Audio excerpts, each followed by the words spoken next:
Hello, this is Rich Heffron. I'm back in a new position, obviously a new office. I know we haven't done a video for a while. We had some other things I need to get done, but ready to start doing the videos once again. This week I'd like to discuss two things.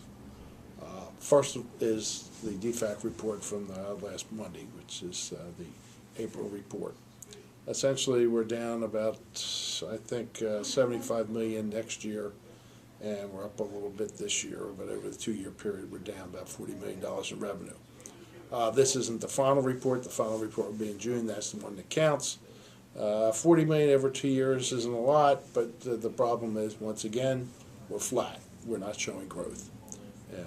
And two of the areas where we're showing that actually we're either flat or down is personal income tax, and obviously also lottery a little bit.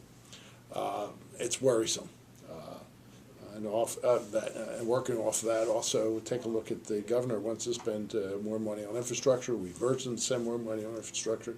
We think that's necessary. He's suggested a 10-cent increase in the gas tax.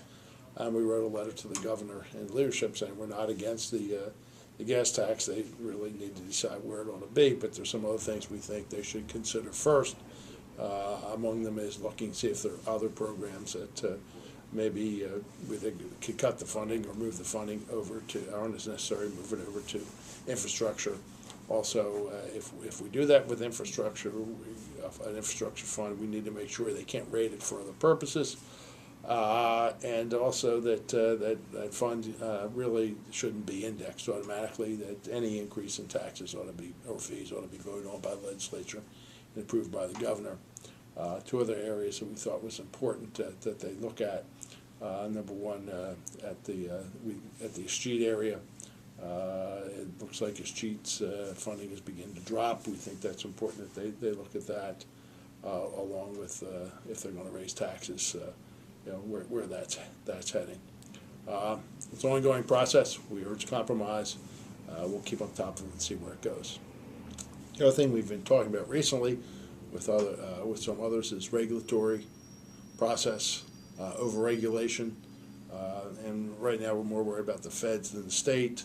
The governor last year signed an executive order where we review, in the state of Delaware, review regulations every 3 years. We've eliminated about 100 regulations that are unnecessary or out of date.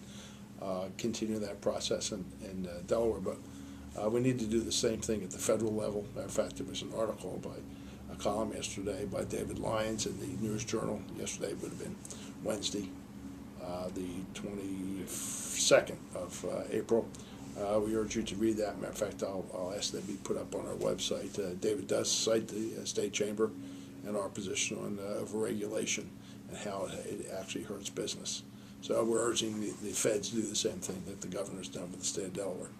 That's it for this week, and from now on, I plan to do the weekly videos just to stay up to date as the legislature goes back next week after the Easter recess, and we'll continue through June 30th.